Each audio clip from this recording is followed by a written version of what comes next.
Le cœur qui bat fort, les poings serrés, les sourcils froncés, je crois bien que je suis en colère. Mais pourquoi je suis en colère? Et qu'est-ce que je vais faire de toute cette colère? Les réponses, juste après ça. Parentalité et adolescence. Bonjour et bienvenue sur Parentalité et adolescence, le podcast qui vous donne des outils et des clés dont vous avez besoin grâce à des interviews d'experts sur divers sujets autour de l'adolescence. L'adolescence n'est pas obligée d'être synonyme de chaos, alors soyez joie, il y a des solutions. Aujourd'hui, nous allons parler des émotions. Comment comprendre ces émotions et celles des autres pour apprendre à mieux communiquer. Nous allons découvrir la méthode de Chloé Morello, la fondatrice de Simonerie, qui vous a concocté un petit jeu à faire en famille. C'est parti pour l'interview. Bonjour Chloé. Bonjour Sarah. Alors pour commencer, j'aimerais que tu nous parles un petit peu de ton parcours, ton expérience, comment t'en es arrivée à créer Simonerie. Alors, déjà, merci de me recevoir aujourd'hui, ça me fait vraiment plaisir. Moi aussi. Du coup, je m'appelle Chloé, j'ai 27 ans et l'aventure Simonerie a commencé il y a 5 mois.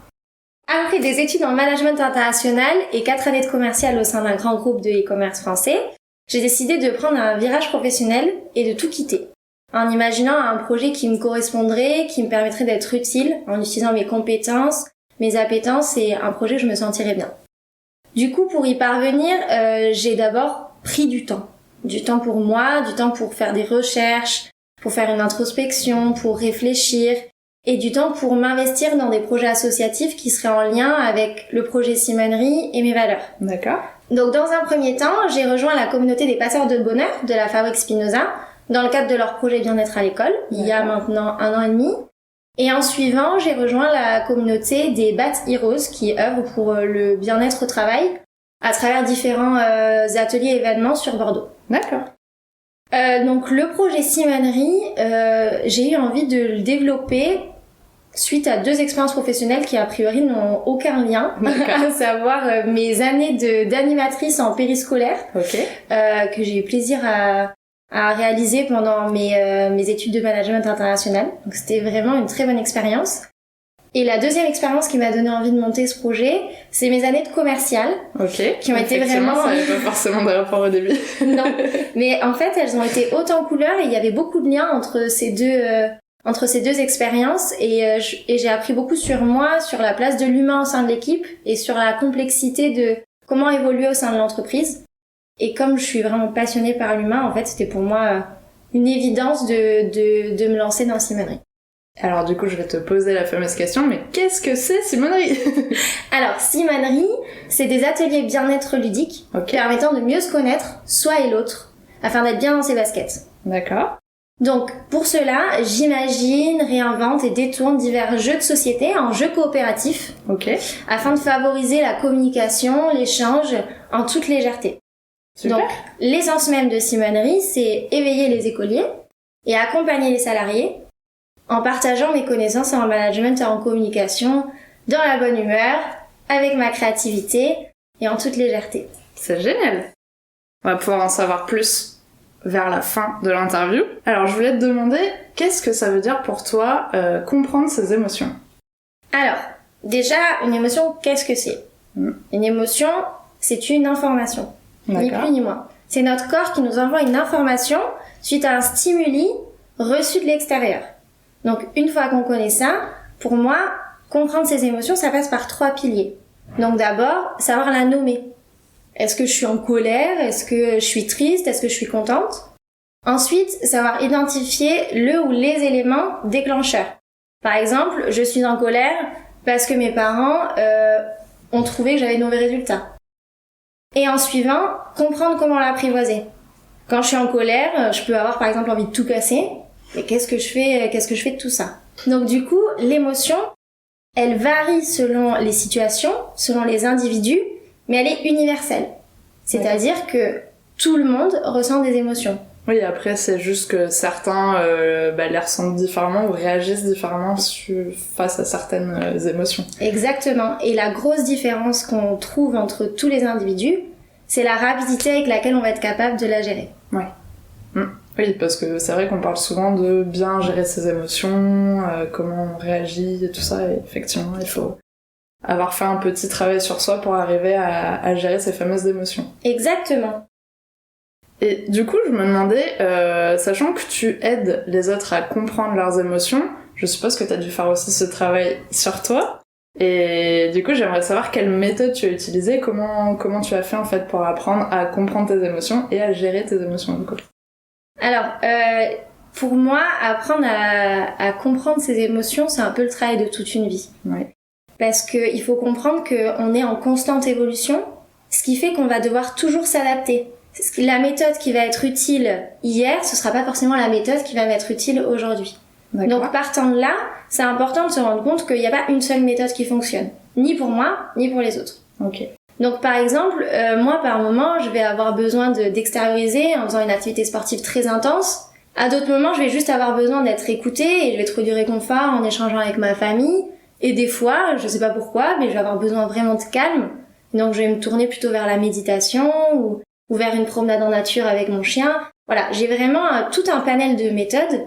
Il n'y a pas une seule méthode qui fonctionne. Et mais est-ce que ça fonctionne suivant ton émotion? Par exemple, si tu sais que t'es triste, t'as besoin d'être toute seule. Si tu sais que t'es en colère, t'as besoin de faire du sport. Ou des fois, ça peut être mélangé, ça va pas forcément aller avec telle ou telle émotion.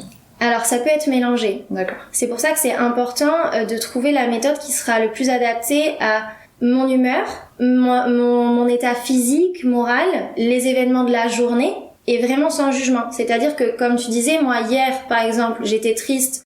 Et ben en général, quand je suis triste, j'ai besoin de réconfort. Mais par exemple, là, aujourd'hui, alors qu'il fait beau, alors que je me sens bien et que je suis contente de passer un moment avec toi, si d'un coup j'ai un moment de tristesse qui va m'arriver, je pense que j'aurais plus envie de l'extérioriser en profitant au soleil. Donc c'est vraiment important de tenir compte de tous ces facteurs que tu vas avoir dans ta journée.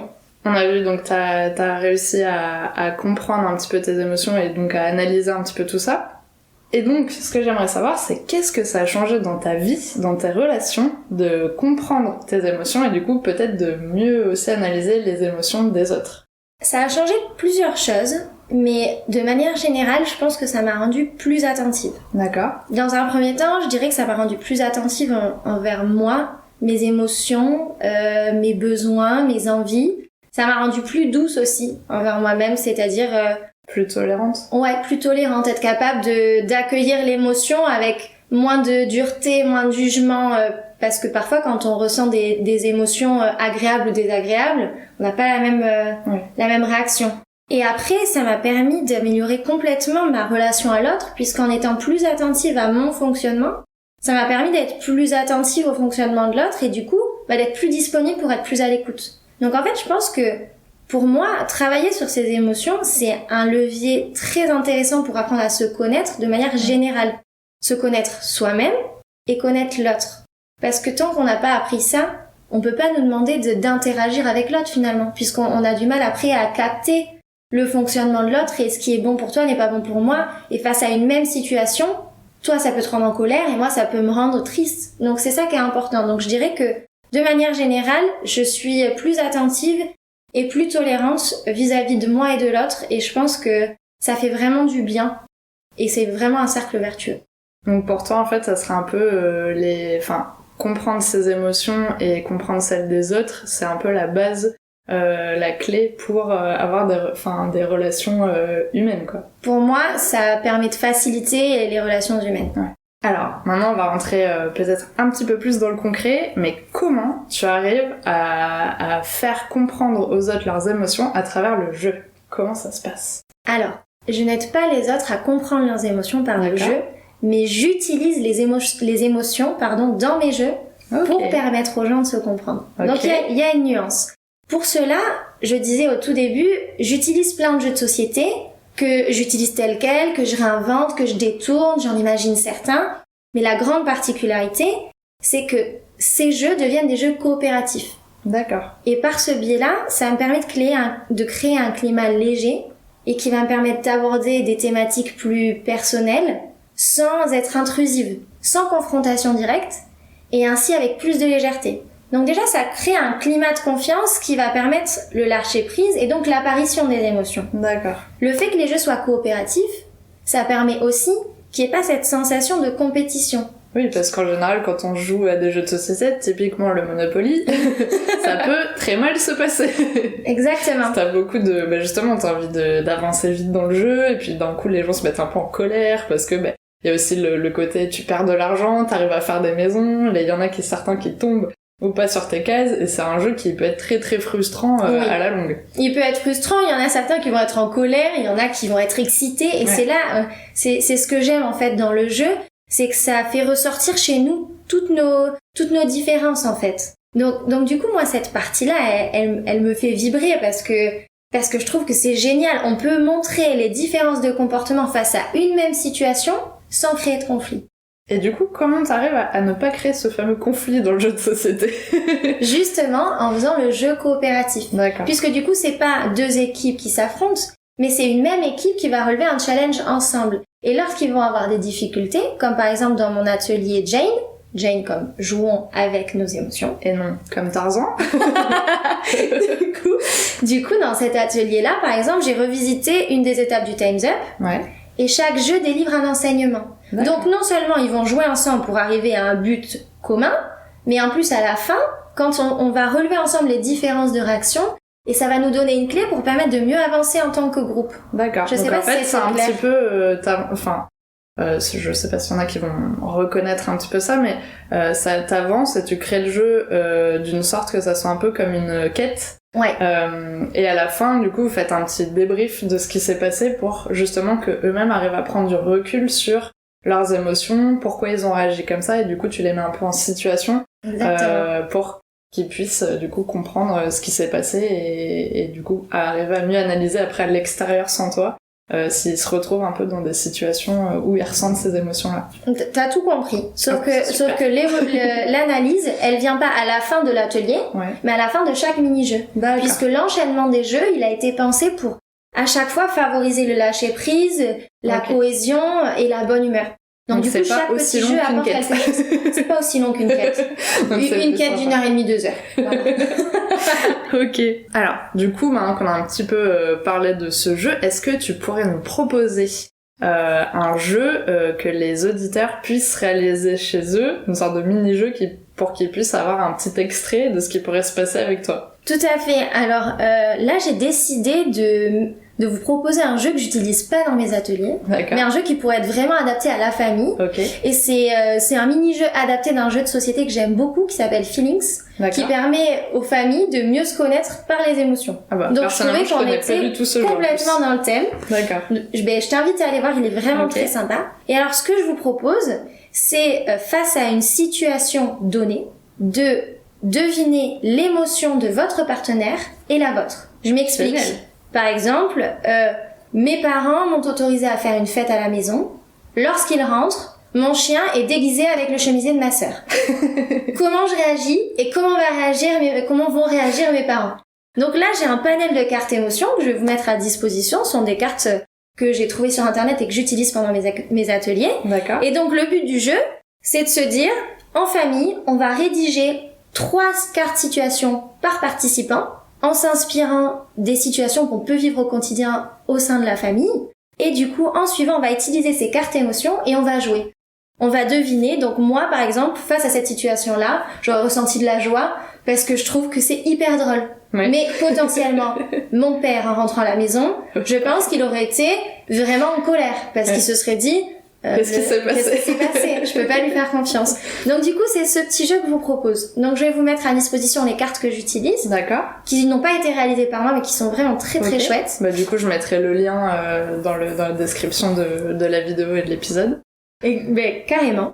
Et je vais vous proposer donc de suivre mon exemple et de rédiger 3 cartes situations par participant et de jouer en binôme. D'accord. Voilà. Essayez de deviner comment vont fonctionner les émotions de votre binôme et les vôtres. Et à chaque fois... Pardon. Non, mais du coup, je voulais savoir, parce que vu que je connais pas du tout ce jeu, est-ce que c'est aussi quelque chose, enfin, ceux qui n'ont pas forcément envie d'acheter le jeu ou les cartes ou tout ça, c'est quelque chose au final que tu peux arriver à créer de toutes pièces, parce que du coup, tu crées la situation, et au niveau des cartes émotions, c'est quand même des cartes de base de t'es en colère, t'es triste, t'es ci, t'es ça, et ça va un peu plus loin au niveau des cartes. Sur le jeu Feelings, il y a vraiment une dimension encore plus poussée puisqu'il y a des cartes situations en fonction de si tu joues avec ta famille, des cartes en fonction de si tu joues avec tes collègues. Donc du coup, le jeu est encore plus poussé et il va y avoir tout un roulement, un plateau d'évolution avec une sorte de compétition entre équipes. Donc là, moi, je vous propose juste de réutiliser les parties que j'aime dans ce jeu-là avec les cartes émotions, les cartes situation, et s'il vous plaît, par contre, à la fin, lorsque vous montrez l'émotion que vous avez ressentie dans cette situation-là et que votre binôme vous montre les siennes, expliquez. Puisque parfois, ça peut nous paraître complètement aberrant de se dire « Attends, t'as ressenti de la peur en voyant le chien avec un chemisier ?» Et elle va me dire « Bah oui, moi j'ai eu peur, je me suis dit mais est-ce qu'on a fait mal à notre chien ?» Et je pense que c'est très important en fait, parce que vous allez pouvoir comme ça, peut-être désamorcer des situations que vous avez connues au sein de votre famille, dont vous n'avez pas reparlé parce que c'était une situation a priori complètement anodine, mais si elle ressort dans la carte situation, c'est un bon moyen de se dire « Attends, toi t'as réagi comme ça, mais regarde, moi j'ai réagi à l'inverse. Est-ce que là tu penses qu'on peut un petit peu mieux se comprendre ?» Et du coup, oui, ça va permettre aussi peut-être de mettre à plat certaines situations qui étaient peut-être restées pas claires. Exactement. Et peut-être avec des rancœurs ou des choses où justement ils n'avaient pas réussi à s'exprimer, à extérioriser leurs émotions et essayer d'expliquer pourquoi ils avaient réagi comme ça, pourquoi ils avaient ressenti ça. Donc non, c'est vraiment génial. Je connais pas du tout ce jeu et j'ai vraiment envie de le tester en tout cas. Écoute, je te le recommande. On fera une partie la prochaine fois. Alors maintenant, j'aimerais te poser la question pour les auditeurs. Donc j'aimerais que tu réfléchisses à une question que tu pourrais poser aux auditeurs pour qu'ils réfléchissent en termes d'émotions. D'accord. Alors, la question qui me vient, c'est... Je pense qu'on a tous eu des émotions qu'on a eu du mal à extérioriser et qu'on a gardées. J'aimerais que vous réfléchissiez à comment vous êtes senti, quelles réactions vous avez eues corporellement, émotionnellement, intérieurement, quand vous avez gardé cette émotion à l'intérieur. Qu'est-ce qui s'est passé pour vous? Qu'est-ce que ça a fait? Et d'y réfléchir un petit peu pour vous encourager à toujours trouver un moyen de la digérer. Super question. Très bien. Très bien. Merveilleux. Je trouve que c'est une bonne question parce que c'est vrai que je pense qu'on a tous été dans ce cas-là parce que la société fait qu'on nous apprend pas à exprimer nos émotions et on sait pas comment le faire aussi de la bonne façon en restant respectueux, en évitant de blesser la personne aussi en face et souvent on préfère les garder pour éviter le conflit et surtout pour éviter le conflit en général. Et aussi je pense qu'il y a une notion de est-ce qu'on va me comprendre? Là où je vois que ça ne touche personne, a priori, puisque j'en sais rien. Pourquoi moi je ressens cette émotion-là? Est-ce que j'ai le droit de l'exprimer à ce moment-là? Est-ce que c'est opportun? Je pense que c'est important du coup de réfléchir aux répercussions que ça peut avoir sur notre forme physique et morale. Ouais, je suis d'accord. C'est une très bonne question. Je te remercie. Est-ce que tu as envie de rajouter quelque chose pour la fin? Oui, du coup, je profiterai de cette question pour rappeler que on ressent tous des émotions, encore une fois, que le plus important c'est de réussir à les accueillir sans jugement et de vraiment accepter que oui, l'émotion elle peut être agréable ou désagréable, mais c'est ok. Et je pense que ce que je voulais vraiment vous encourager à faire, c'est d'essayer de tester et surtout de vous approprier les méthodes en fonction de vos besoins à vous, vos envies, votre fonctionnement et celui de vos enfants. Puisque ce qui est bon, encore une fois, pour moi, sera pas la même chose pour toi et idem pour les enfants. Donc j'aimerais juste vous encourager à essayer diverses méthodes et à vous permettre aussi un peu de lâcher prise, quoi. C'est ok, des fois on n'y arrive pas, c'est pas grave, mais demain peut-être on trouvera une solution qui sera plus adaptée. Et pour finir, où nos auditeurs peuvent te retrouver sur les réseaux? Alors, pour l'instant, vous pouvez aller suivre ma page Facebook, Simonerie, sur laquelle je partage un petit peu des actualités, le fonctionnement de Simonerie. Bientôt, il y aura une vidéo de présentation de mon atelier de Jane, pour que ce soit un petit peu plus palpable. Ouais. Vous pouvez également suivre ma page LinkedIn, j'y partage les mêmes informations. Et à terme, bientôt, il y aura mon site internet, simonerie.fr. Donc, c'est en cours de création. Je vous l'annoncerai sur les réseaux, donc n'hésitez pas à aller jeter un œil et à rester connecté pour voir tout ça. Très bien, bon. Dans tous les cas, je mettrai tous ces liens en description de l'épisode, donc vous allez retrouver ça très facilement. En tout cas, merci beaucoup d'avoir accepté cette interview. Je suis contente de pouvoir échanger avec toi sur tous ces sujets. J'espère que ça aurait aidé nos auditeurs à essayer de réfléchir un petit peu à cette question de gestion des émotions et d'essayer de les comprendre et de pas avoir peur de les exprimer. Mais écoute, merci beaucoup de m'avoir proposé d'intervenir dans ton podcast. J'avoue que j'ai eu un petit coup de palpitation. C'est pas un exercice facile. Non, ça va. J'espère que j'ai été claire pour tout le monde et que ça vous aura donné envie de jouer en famille. Ouais, en tout cas, on a découvert un super jeu de société. Ça, c'est sûr. C'est clair. Merci d'avoir regardé cette vidéo jusqu'au bout, j'espère qu'elle vous a plu. N'hésitez pas à la partager, à nous laisser un commentaire. Et on se retrouve la semaine prochaine pour une nouvelle vidéo. À bientôt!